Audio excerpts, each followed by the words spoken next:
Hi, I'm Kat, and today I have for you a true crime case, a word in Romanian, and of course I will also be doing my makeup at the same time. But before we start, just a question. Are thin eyebrows in fashion already? I mean, I'm really struggling to grow my eyebrows back, and it's like a waste of time each time having to do my eyebrows. But anyway, the word for today is răpire. Răpire. Răpire. Well done, guys. You just said abduction. I kind of have a feeling that I've translated this word before. Well, if I have, I do apologize. Sorry, I'm not keeping track of the words I'm translating, and I usually inspire myself from the script of the video that I'm talking about. Okay, so on February the 2nd, 1993, Robert Thompson and John Venables abducted a 2-year-old boy named James Bulger from the New Strand shopping centre in Bootle, England. They then led him to an area called Walton in Liverpool, where they tortured him, beat him to death, and abandoned his body on a railway track in an effort to make his murder look like an accident. Now, if you are not familiar with the tragic murder of James Bulger, the details will shock you just as it did the whole of the UK at the time of these unspeakable acts and even the world. Today we are covering the case of James Bulger, and I have to say that this case is very complex. It has a lot of information out there because a lot of things have happened throughout these years. So I have decided, because I always want to give you all of the information that I have around the case, I'm going to split this video in two parts. So today is the first part, and then hopefully in 2 or 3 days time I'm going to be able to post the second part. And because I'm doing my makeup as well in my videos, now you'll have an extra one. So in the second part you will have a new makeup. On 16th of March 1990, James Patrick Bulger is born in Kirkby, England, to his parents Ralph and Denise. Before his birth, Denise and Ralph already lost a baby daughter who was stillborn. So you can imagine just how over the moon they were to welcome baby James into the world. With his blue big eyes and light brown hair, he is a happy baby, always smiling and making everyone around him laugh. Denise, she always wanted to be a mom. She came from a big family herself, and she would be the babysitter of her siblings, and she completely loved it. So when she moved in a small flat with Ralph, it was everything that she wanted. Even though the flat was small, they were living in a lovely community, they were happy, and this was enough for Denise and Ralph. When James was born, he was just loved by everyone. You would instantly know when James went into a room. You would see the bouncy hair running past you. Although independent, James was definitely a mama's boy. He would never leave his mom's side. You would always see him on her knee. He just loved to make people laugh. He was just a little character. Having lost another baby, of course that Denise and Ralph, they were simply in love with James. 25-year-old Denise doted on him, and she was actually very protective of him. But just before his 3rd birthday, a simple trip to the shops was about to rip this beautiful young family apart. Friday, 12th of February 1993. It's a really cold morning. Denise gets a visitor to her house. It was one of her brother's girlfriend, who said that she's going to Bootle Strand shopping center and asked if Denise would want to join her. Hey, I'm just jumping here really quickly because I just want to tell you that you might notice under my videos from now on the thanks icon with the little heart there. So this means that once you click on the thanks icon, you get to give your thanks to me for creating the content and the videos that I am creating. Thanks to you guys, to all your support and you subscribing to my channel, I was accepted in the first stage of the YouTube partner program. So this also includes super chat and super stickers in premieres and live videos. So that's all it's about, really. I just so we cover all the bases. I don't want you to have any questions. Also, if there is any donation that you give me, Those donations will go towards me improving my videos, my content, my equipment, the products I use for my makeup. Everything goes towards the performance and the overall quality of the videos that I create. But there is no need for you to donate. I'm just explaining to you in case you might be wondering what are all those icons. Okay, back to the video. Of course that she agreed, so Denise, because it's really cold outside, she puts a big thick coat on James along with a hat, scarf and gloves, and they head out. For the first time, Denise decides not to take James's buggy with her. This would be the first time that she would ever go out without his buggy, even if she had to fold it and carry it around herself. That buggy would always be with them. But on this occasion she decided to leave it in the hallway at home. Now it's around 1:45 p.m. when they get into the Strand. They don't spend such a long time in there, and on her way out Denise decides to stop by the butcher's shop AR Times to buy something to cook for dinner, and then they would be going home. They get into the butcher shop and James just starts running all around the shop, and he's quicker than Denise, so she really needs to catch him. Denise is really uneasy about this because she had to keep an eye on him constantly so that he doesn't wander off. She puts in her pork chops order, and for a few seconds she just lets go of James's hand so she can reach for her purse and pay for the order. In a few seconds James is gone. He just completely vanishes. Denise is in a panic. She rushes outside of the shop in the shopping center and she starts looking around for James, but James is nowhere to be found. For Denise Bulger, her worst nightmare is coming true. She goes to reception to let them know that James is missing, and then the staff, they decide to put a tannoy announcement throughout the shopping center. At the same time, Denise is still looking for James. She tries to figure out where could he go. Maybe there was something that caught his attention, and he just wandered off. And then soon Denise realizes that James really loves the rides in the shopping center. The ones, where you put coins in and then you can use the ride. Like the ones like animals, trains, cars, and so on. So she decides to go and check them out. She is sure that James would be there. Denise goes to every single ride in that shopping center, but sadly there is absolutely no trace of James. Denise is told by staff that other shops upstairs actually had James, so she rushes upstairs to the shops in the hopes that James is there. But unfortunately, the boy wasn't James. Other shop staff keep sending her from one shop to the other, but James is just nowhere to be found. After the shopping center security staff failed to locate James, they called the police. When Denise heard that the police was being called, she knew that this was serious. She describes James again as wearing a blue anorak with a hood and mustard-colored lining, silver-colored tracksuit bottoms, and white trainers. When police arrive after 4 p.m., James was already gone for 40 minutes. He'd gone missing at 3:45 p.m. A young police constable called Mandy Waller, who carried out a thorough search of the shopping center, is comforting Denise, who by this point is deeply distraught. Denise tells Mandy that James is nowhere in the shopping center. She already looked for him everywhere. She even went to the car park, and all Denise wanted was to actually go out of the shopping center and start looking for him in the streets. I think that, Denise as a mom, she had a gut feeling that James was not in the building anymore. By this point, it's getting dark outside. Denise is worried that James, being only 2 years old, he doesn't know the area. It's really cold outside. It's also dark. And of course, at 2 years old, he's going to be frightened. By 5:30 p.m., the shopping center closes for the day. At Walton Lane Police Station, cars are being sent out. James's details are being given to taxi drivers, bus drivers, and they start getting the word out. The police launch a major search for a missing child in Bootle, Liverpool.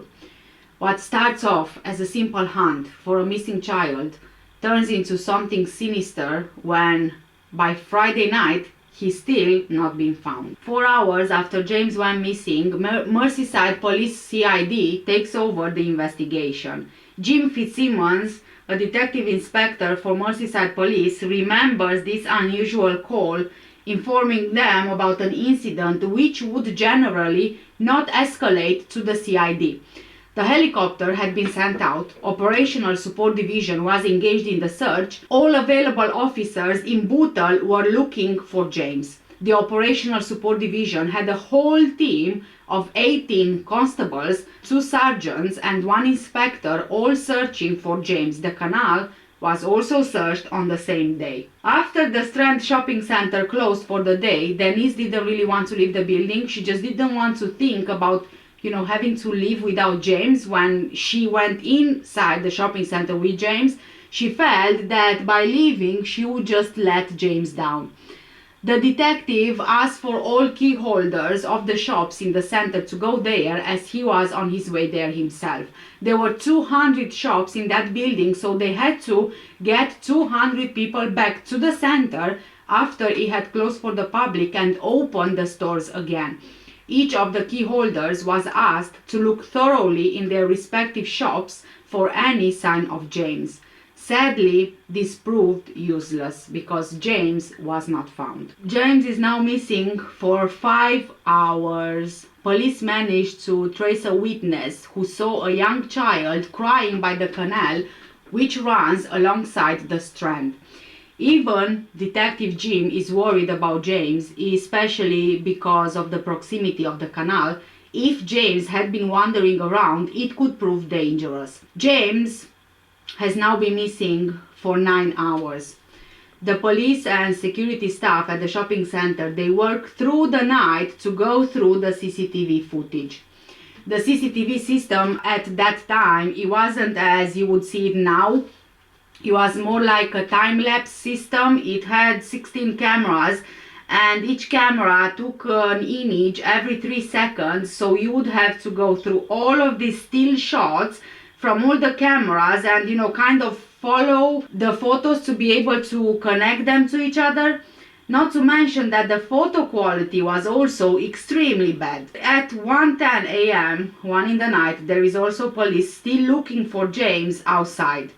When Detective Jim receives a phone call from one of the other detectives at the Strand to let him know that they've seen something on the CCTV.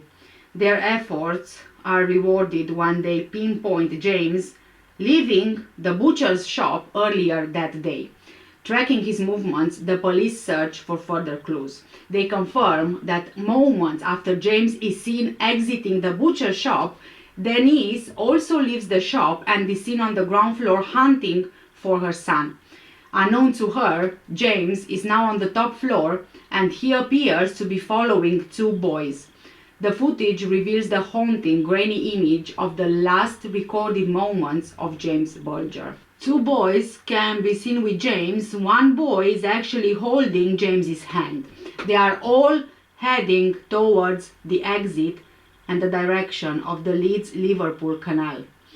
Detective Jim just couldn't believe his eyes. He had no idea what this meant, and quite honestly, he didn't really expect to see what he saw. This is when police know that this was an abduction. James Bulger was abducted. But the police were at one point convinced that there was another person involved. 2 boys couldn't just plan to abduct James without some adult being involved. Maybe the boys were actually the ones taking James to this adult. It's just something that you can't really wrap your mind around. 2 boys to abduct a baby. Shockingly, James Bulger wasn't the first child that these boys targeted that day. They first attempted to lure a 3-year-old girl and her 2-year-old brother away from their mother. Even though they were unsuccessful, Robert Thompson and John Venables didn't give up.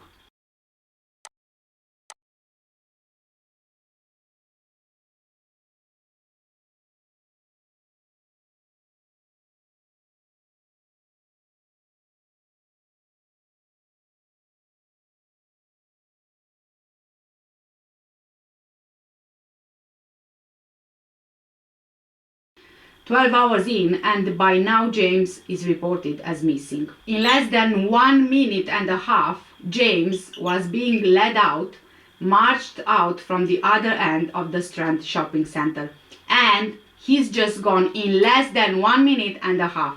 Let that sink in for a moment. He was in the opposite end of the Strand. He was being pulled by the hand by one of the two boys, and they very quickly exited the shopping center. He was then taken outside, and all three of them were seen walking by the post office near the canal.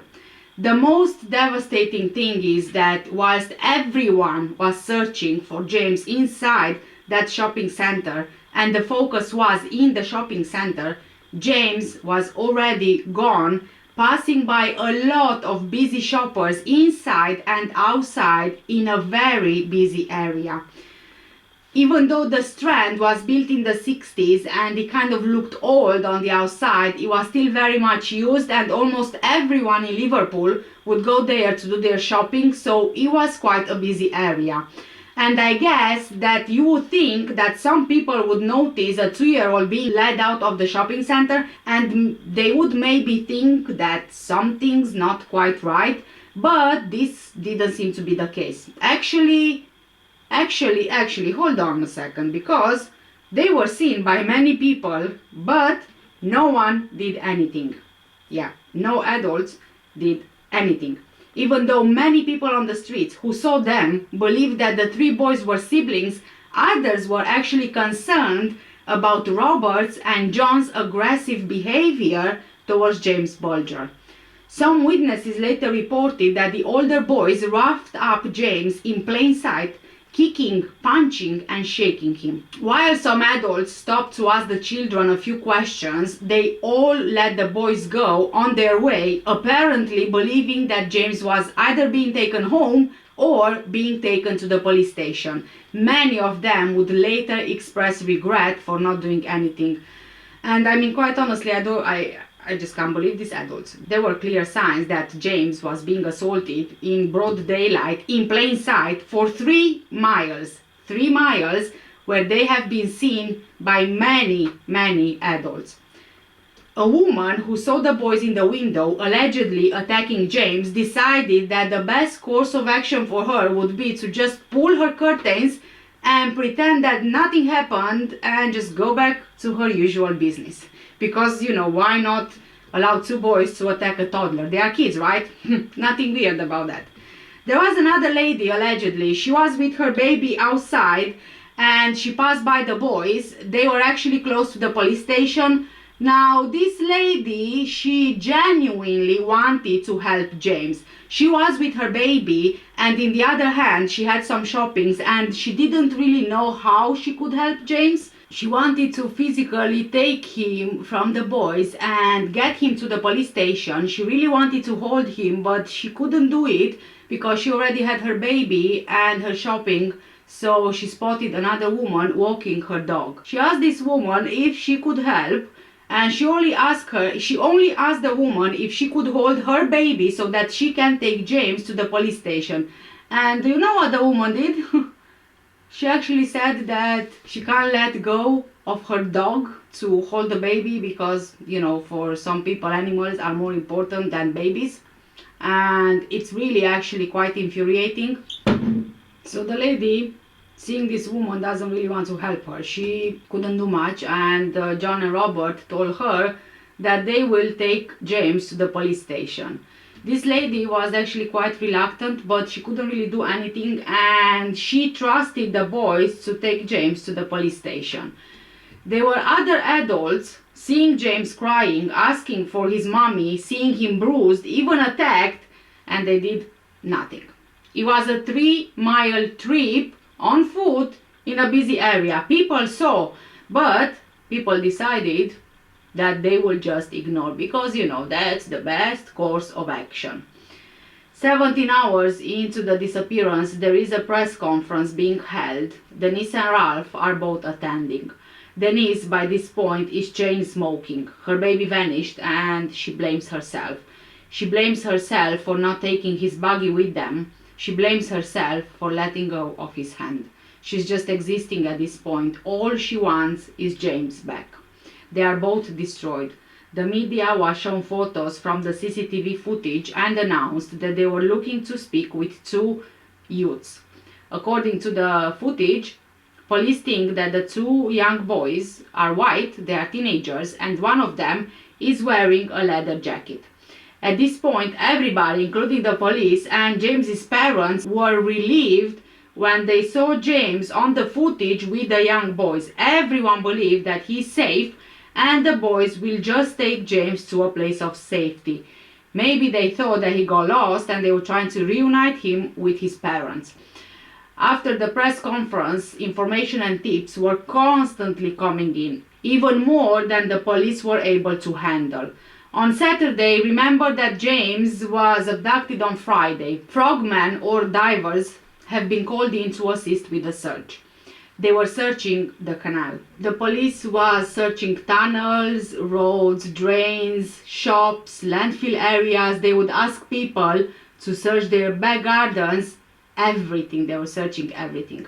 With the press conference and all the information being shared, Detective Jim really believed that James would be found by Saturday. On Sunday, 14th of February 1993, Valentine's Day, 2 days after James went missing, the police and James's family have tried everything to find him. Patrol cars have been used with loudspeakers. Press conferences have been called appealing for the two boys in the Strand shopping center to come forward, and the manhunt is underway for searching the nearby canals and wasteland areas. 32 hours in, and the police even combed the waste ground near a reservoir. A member of the public said that she saw a boy just like James with some youths the previous day. Police also responded to another possible sighting of James. The location was over 1 mile from the shopping center. On Friday, when James went missing, police was told he's missing at 4:20 p.m. At 4:20 p.m., James was already near the reservoir, 1 mile away from the shopping center. He was seen by a woman with two boys in the Breeze Hill area.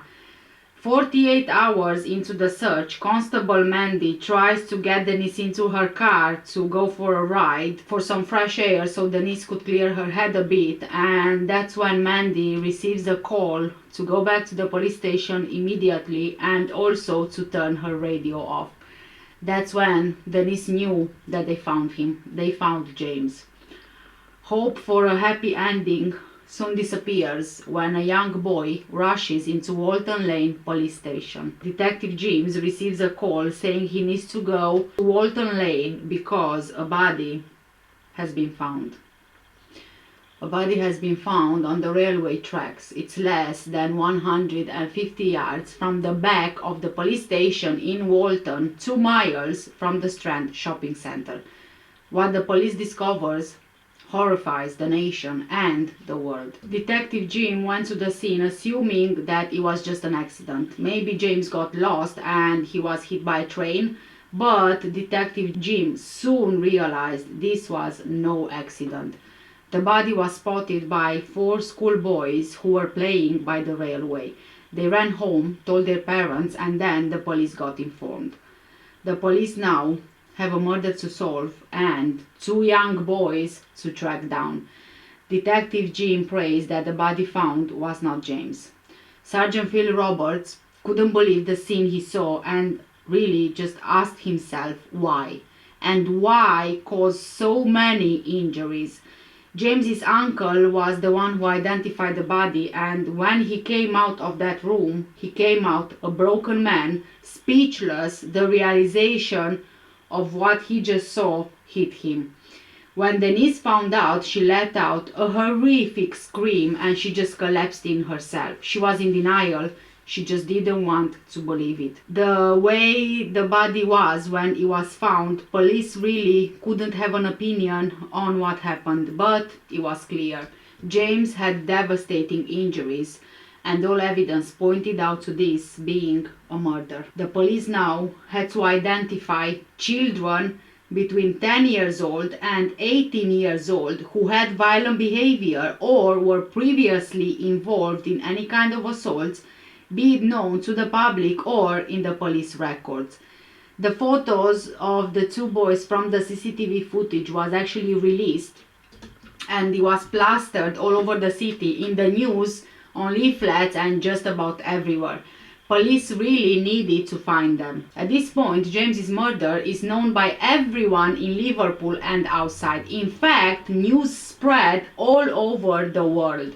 Whoever murdered James was still at large, and the question in everyone's mind was, will the killer strike again? Liverpool was in a complete panic. Children James's age would be walked around the city with reins, their hands held tightly by their parents. Anyone's child could be next. The CCTV from the Strand was of such a poor quality that the police couldn't get much details from it, but they believed that they were looking for boys between 12 to 15 years old, and they were even looking through their own systems in the hopes that something would pop up. There was an area in Liverpool which had quite a lot of kids who were creating trouble before, so they were all rounded up and they were interviewed. Over the course of the investigation, over 60 boys were either brought in for questioning or they were being questioned. The police would appeal again to the public for information. They wanted to speak to anyone who was on the same route that James and the two boys have taken. The evidence suggested that James traveled on foot from the Strand to the railway. A business called AMAC on the corner of Hawthorne Road at the roundabout with Breeze Hill had a camera covering their car park. The owner checked the camera and he saw James with two boys walking past the building. The police was informed of this. After seeing the pictures from the camera, the police deduced that the boys were not as tall as they initially suspected, comparing their height with a small wall they passed by. At this stage, police had to open up to the fact that perhaps they were looking for children even younger than 12 years old. Detective Jim receives information which actually leads to a breakthrough. A woman had been at Walton Lane police station. She said that she was at a family friend on Friday, 12th of February, and the friend's son came home in a mess.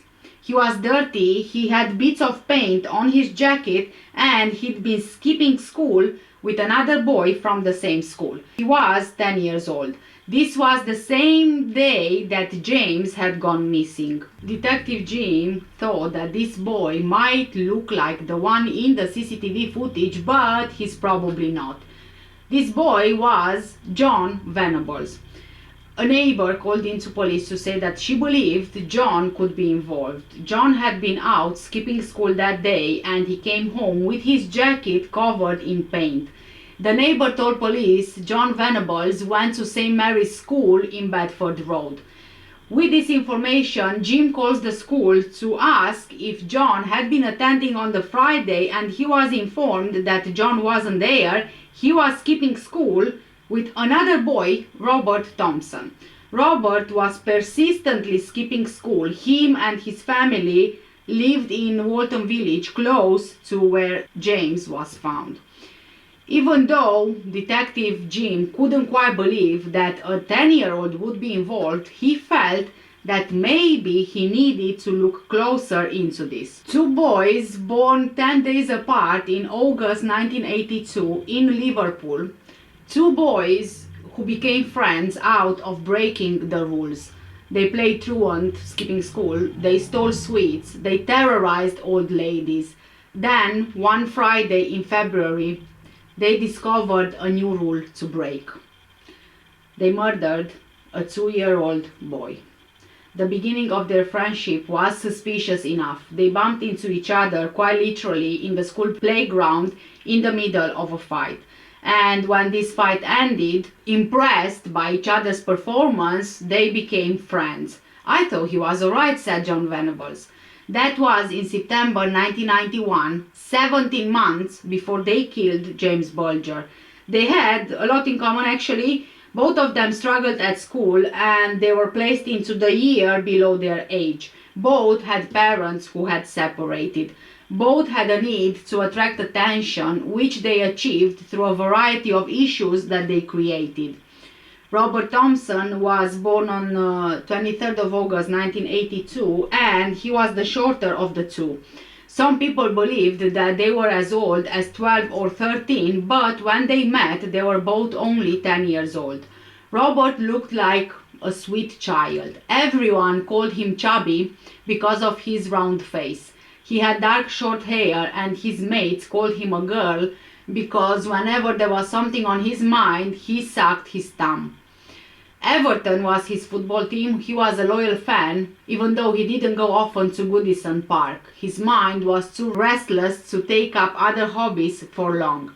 But he liked collecting trolls, you know, those dolls with ugly faces and spiky fluorescent hair. His mother actually gave him pocket money to buy them, but usually he would just steal them from local shops. John Venables was born a few days earlier than Robert on 13th of August 1982 and he was slim and taller than Robert, just over 5 feet. He had a pale complexion and brown eyes. His mother called him hyperactive. He was very rarely able to sit still. He couldn't hang on to a football team for long. He kept shifting his support. He started with Liverpool, but by the time of the murder, he switched to Blackburn Rovers. He wanted a Rovers strip for his birthday present. His mother didn't really like the idea very much because they cost £35 each at a time. John loved computers as well. He had a Game Boy console and really wanted a Sega machine. And when the boys played truant, he would head straight for the computer game corner of Tandy's or Dixon's. He carried books on wrestling and wildlife in his school bag. Those who knew him well said that he was a very emotional child prone to mood swings. Walton, where the boys lived, is neither the best nor the worst the city has to offer. The street in which Robert lived was typical, like a row of terraced bay-windowed houses that stretched from the railway line back towards the city. At the end of the street you had the moneylenders.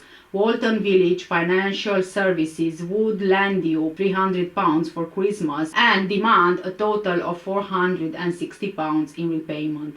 The other shops in the area included the Red Garden Chipper, where Robert used to pop in with his brothers most nights for a 25p bag of chips. The boys lived off chips. With jobs few and far in between, unemployment levels were more than twice the national average in Walton. In some families, this was the third generation to be unemployed. The fathers of both Robert and John were unemployed. Robert had a reputation in the neighborhood for being a troublemaker. He stayed away from school so often that the local police called him a professional truant. On the days that he was at school, he just liked to stir things up. He would call people names and get them to chase him. Very few were patient enough to be friends with him, only his younger brother and a couple of other boys who lived near him.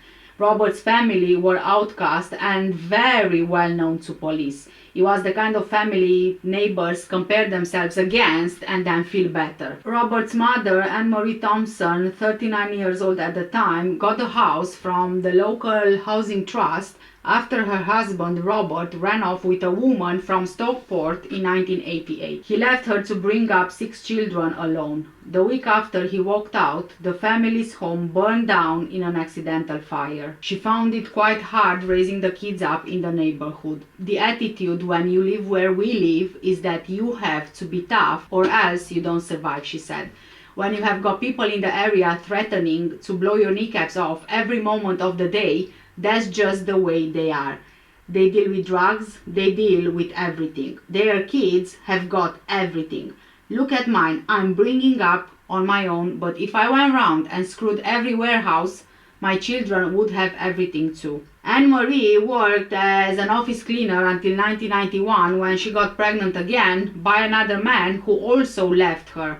Money was always a struggle and she got through the first years drinking in Hickson's top house off St. Mary's Lane. Occasionally, when the children would be left sitting outside the house too long, one of the neighbors would call the police to go and get her out of the top house. Anne could hold her drink and no one ever saw her staggering home. Her husband came back to Walton now and again to see his mother, but he never came to see the boys. Anne Marie would send their boys up the street to give their father the fingers through the bay windows of his mother's house.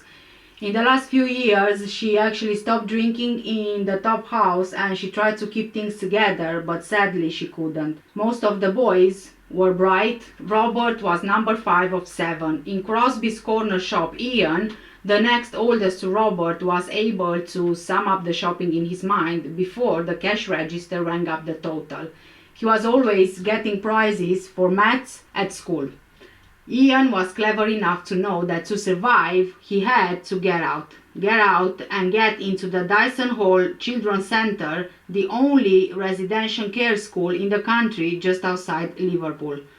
In 1990, after his mother beat him, he went to social services and asked them to put him in care. Since his 14-year-old brother, Philip, had already tried to stab him, the social services agreed. The boys at Dyson Hall were the object of envy among their mates because they were given tracksuits and trainers on arrival and went on trips to Alton Towers. But after 1 year, they let Ian out again, so of course that he went back home. After some time, he tried to commit suicide so he can get back in. He took a jar of paracetamol and it worked. But Robert was stuck in Walton with his older brothers and the baby. There was a pattern of bullying with the older boys picking on their younger brothers down the line. Robert passed this down the line, bullying his 8-year-old brother into playing truant. Robert's feelings towards his half-brother also appeared to have been different. He later told police he would not have murdered James Bulger because if I wanted to kill a baby, I'd kill my own, wouldn't I? He had that strange combination of obsession with and hatred of possessions that is characteristic of children who never enjoyed any of their own. He would steal objects that he neither needed nor wanted, then just chuck them away in the street. Once he stole decorating borders from a DIY shop, which he discarded at regular intervals to mark his way home. Some neighbors claimed that they saw the boy catching birds into traps in the backyard of his home, while one local youth claimed that he saw the boy pull the heads off live baby pigeons. When a police officer asked him why he didn't rescue James bleeding on the railway lines, he replied, "'Cause blood stains, doesn't it? And then my mother would have to pay more money." Robert's mother had no illusions about her son. He's a little liar, he's devious, he's a scally, he robs, he plays truant. She had only one illusion, but he's not a murderer. John Venable's family was not rich, but it was not as close to poverty as Robert's family was. For a start, there were only 3 children, and John was the middle one. He had an elder brother, aged 13, and a 9-year-old sister. His father, Neil, an unemployed panel beater, was separated from his mother, but they lived only a mile apart. They saw each other every other day and took equal care of the children. John spent Sunday to Thursday with his mom and the rest of every week with his dad. His mother, Susan, aged 36 at the time, was the hard one. John was afraid of her. When he played truant, he was scared that she would come and find him. And in Lower Lane police station, when he was being questioned about the murder, she had to be told that her harsh words were inhibiting him from confessing. "You'd better tell the truth. I'm warning you," she would say. His father was much more gentle. Neil Venables regarded himself as a film buff with a passion for horror. He frequented local cinemas and regularly hired videos for the night. During the James Bulger investigation, police checked the details of 50 videos that Neil hired in recent months. Among the list were several horror films, including one video in which the police took special interest in. Child's Play 3, a film which carries the line, "Children are consumer trainees." It's about a good guy doll invaded by the spirit of a mass murderer who kills people in gruesome ways. You can draw some parallels between the film's plot and James Bulger's death. The final scene takes place among the tracks of a funfair ghost train where the doll, which resembles an infant with spiky hair, has his face slashed before he's cut to pieces by a ventilator fan. It's not known whether the boy watched any of his father's adult movies. One of the focal points of the local community was QD videos at the bottom of Robert Street, where the kids would browse through the horror stacks discussing their favorites knowledgeably. John was the child who caused his parents the least anxiety. When social workers came around, they came to see his sister and his brother, who had learning difficulties and was receiving special education. He was also given respite care, which is a 6 weekly weekend breaks to relieve the family of the burden of looking after him. At school, John was considered bright enough, even though he had trouble keeping up with lessons. He would often have to stay in class at break times to catch up. He used to be bullied by other children for being so behind and would return home at night visibly upset. In John's case, hyperactivity went beyond fidgeting into outbursts of sudden anger and violence. At his first primary school, the headmistress referred him to a psychologist, noting how he used to bang his head against the classroom wall to gain attention. He would throw things at other children, cut himself deliberately with scissors, and stick paper all over his face. Other parents came in to complain about attention seeking. He was most likely bullied. One neighbor said she always let him into her home whenever his mother was out. He always seemed perfectly well behaved, and I think he looked on me as some kind of grandma. He once came to me crying, saying the other boys were picking on him, trying to steal his bike. But his outbursts of anger grew worse, and he was suspended for trying to choke a boy with a ruler. John had to be pulled off the boy, who had gone red in the face, by a teacher who described the incident as the worst case of school violence she had witnessed. As a result of the incident, John's mother decided to move him to another school. John's first year after he was moved was relatively successful, but his progress took a downturn in September 1991 when he was transferred into another class. Sitting in the new class was a chubby boy with a cherub's face, Robert Thompson. Neil Venables was warned by friends not to let his son play with the other boy. Keep them apart or he'll get into trouble, they said. I didn't know it would be like this, Mr. Venables said with hindsight. From the start, John was drawn and repulsed by Robert, like opposite and equal poles of a magnet. He was repulsed because he found Robert's contempt for authority scary. I sat away from him. He caused trouble, John said. But curiosity drew him towards Robert in equal measure. And there were rewards for breaking the rules. Robert would give John presents of stolen objects, trolls, toy terrapins, sweets. Once, Robert shared with him a tin of Rose's chocolates, which he poured secretly into his coat pocket. Robert ate too many and actually felt sick. In return, John would let Robert ride his bicycle, and from time to time he would suggest naughty deeds himself. Sometimes I told Robbie to do things, so he does, he told the police officer with pride in his voice. John liked to spend his playtime in fairly quiet ways. He was too scared to be naughty on his own. On Sundays, he used to watch Thunderbirds. Lady Penelope was his favorite character because she was rich, followed by Brains with the glasses.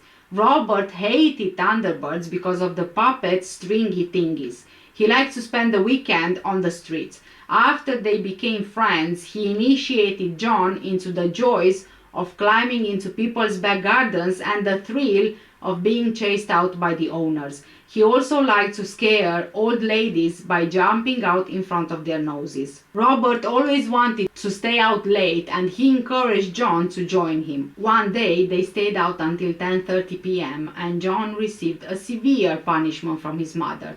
They would hang around the video shop in Walton Village, where the shop girl was pleased to have their company. Best of all, they would spend time on the Walton railway line, where Robert built a den close to the bridge. When Robert was asked what his hobby was, he said skipping school. Truanting or sagging off became a way of life for Robert. In the autumn term of 1992, Robert played truant for 49 half days and John for 40. Between January and the day of the murder, Robert had taken 37 half days out of a possible 60.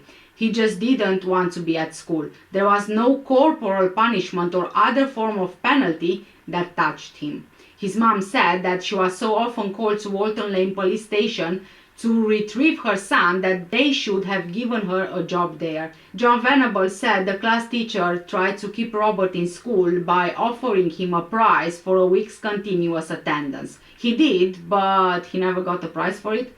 Sometimes Robert would go off on his own, but it was more fun with a friend. The first time he asked John to skip school with him was September the previous year, only weeks after they became friends.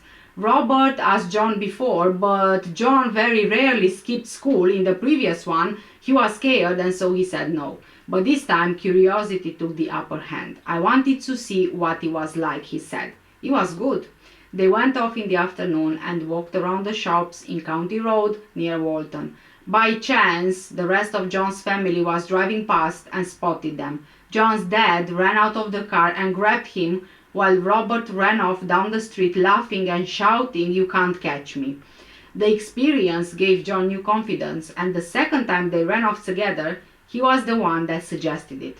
In all, they played truant 4 times. They would sneak out during the morning break, hiding behind a wall before the coast was clear. Then they would hide their school satchels under a subway and set off on their adventure. Most of the fun revolved around shoplifting, sweets, trolls, pepperami, tins of modeling paint, drinks, candles, anything really. Or they would just mess around in shops playing on computer games if Robert had his way, sliding on the polished floors if John had his.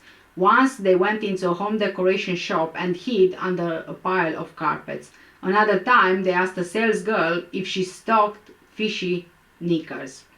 When shopkeepers asked what they were doing, they would pretend they were waiting for their mom. Usually they were kicked out of the stores. One time they skipped school with Robert's younger brother, which went extremely wrong. They were in the Strand shopping center in Bootle when the brother wandered off. They had to report him missing at the security office before he was found, and John's mother was really angry. Maybe it was this incident that put the idea into John or Robert's head to get a little boy lost. When John left home on the morning of Friday, February 12, he was happy because it was the last day of school before a week's holiday and he was going to take some pet gerbils home. But just as he was entering the school gates, he met John and they decided to skip school together for the 4th and final time.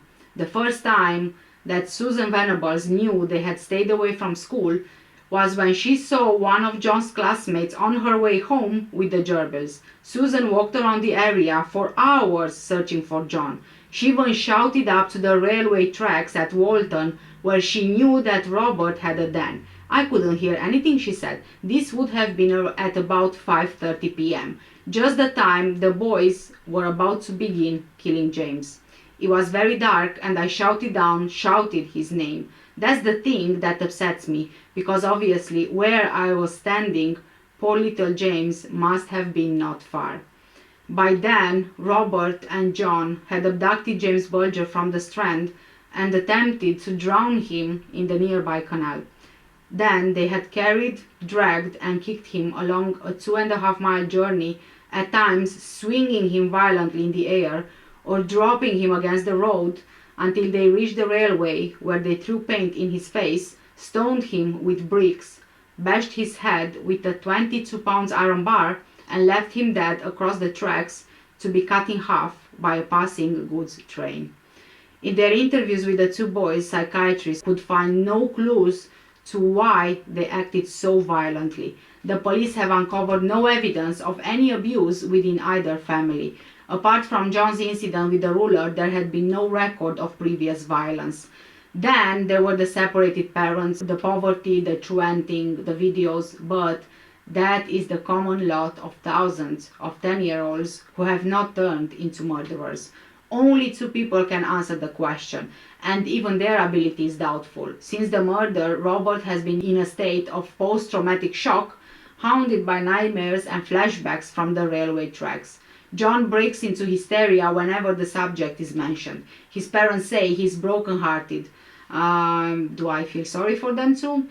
Not in the slightest. They knew exactly what they were doing when they were doing it. I don't care about all the post-traumatic shock, nightmares, flashbacks, hysteria, broken hearts. I just couldn't care less. At the end of the day, the people who had the most trauma, broken hearts, and complete shock were not only James, but James's family, James's brother, the whole community. Most of all, James died a terrifying death, and he was only 2 years old. He was a baby, and to the end, his last words were, "I want my mom." Just imagine how scared, petrified he must have been, and he kept getting back up after being hit so many times until he received the final blow to his head with the iron bar and he couldn't get up no more. And even worse than that, he was left on the railway track to be run over by a train so they can cover their tracks. I have no sympathy whatsoever for these cold-blooded murderers. A lot of professionals, will try to find a psychological reason, some trauma in their childhood which broke them and they had an underlying mental issue to do what they did. Others will try to blame their parents' separation, the poverty, the area, the movies that they were watching. But in the end, the fact remains that these are evil children, and witnesses who saw them with James along the 3 miles did nothing. Adults who stood by watched violence and just moved on, and then they were sorry after. Superintendent Albert Kirby, who headed the investigation, doesn't believe in the underbelly of Liverpool nonsense or stuff about the disintegration of modern society, the collapse of the 90s cities. He is an old-fashioned crime and punishment man. He believes these were evil boys. One investigating police officer said you could look into the eyes of Robert and knew you were looking at evil. Superintendent Kirby is a religious man. A psychoanalyst and child psychotherapist comes up with yet another possible explanation. I think it has something to do with a hatred of vulnerability and babiness in themselves, which they projected onto this toddler. If, in their own lives, they have had it extremely tough and been bullied and neglected and abused, then they end up rapidly having to prove themselves to be extremely tough and invulnerable. A bit like Arnold Schwarzenegger in The Terminator. There, he is terrorizing a girl. He appears to be a normal human, but inside the soft flesh there is an indestructible metal. Kids fantasize about such things. I'm sorry, but how can you compare an actor in a movie role who is acting and his character is the Terminator? How can you even compare that? The amazing psychoanalyst carries on saying, in this state, it is quite painful to see a normal relationship between mother and child. There is hatred and envy directed at the baby. A wish to see it suffer in the way they have suffered. They probably weren't out to kill someone, but they were probably out to ruin someone else's happiness. Are they mad? I don't think so. From their point of view, it makes perfect sense. It's unbelievable, really, what this person is saying. That they weren't out to kill someone? Oh, yes, I think that they were. It was all planned. On that Friday, 12th of February 1993, both John and Robert went into the Strand with the sole intention to kidnap a small child, and the intention was to drown him in the canal. So how can you say that they weren't out to kill someone? This was premeditated, planned, executed, attempted to be staged as an accident, and then denying it ever happened, and then pointing the blame at each other. And these were 10-year-old children. It can't get any more horrendous than this. The closest either boy came to offering some kind of an explanation was when John was asked by police why he had taken James's shoe off by the railway tracks. I don't know, he replied. Just mad, just something to do. On 18th of February 1993 at 7 a.m., just 6 days after the murder of James Bulger, a team of detectives is dispatched to arrest John Venables. They went to the home address they had from school. His father was there and said that John wasn't at the house. He was at his mom's house in Norris Green. Police then visited his mom's house and they soon noticed John, a small boy, at the top of the stairs. They had to let him know he needs to be taken to Lower Lane Police Station where he will be questioned. He was asked if he still had the jacket he was wearing on Friday.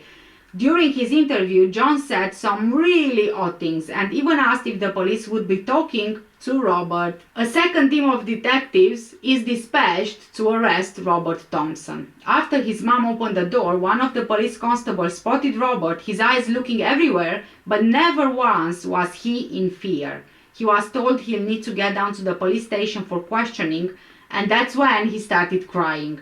The officers and detectives could not believe that these two small children could have done something as horrific as this, little children, to cause so much suffering. Robert and John are taken to separate police stations to be interviewed. Even though they were both arrested at 7 a.m., they were only interviewed at around 5 p.m. As soon as they got into the police station, John Venable's mother said that he will say he wasn't at the Strand, but police knew already that he'd been there. They knew both of the boys were together in the Strand. They already knew that they had the children who abducted James. And I'm afraid, guys, that we got to the end of part 1 of this series. The next video obviously will be part 2, so please do wait patiently for a couple of days before it's published. For now, thank you so much for watching. Take care, stay safe, and I'll see you in part 2. Bye!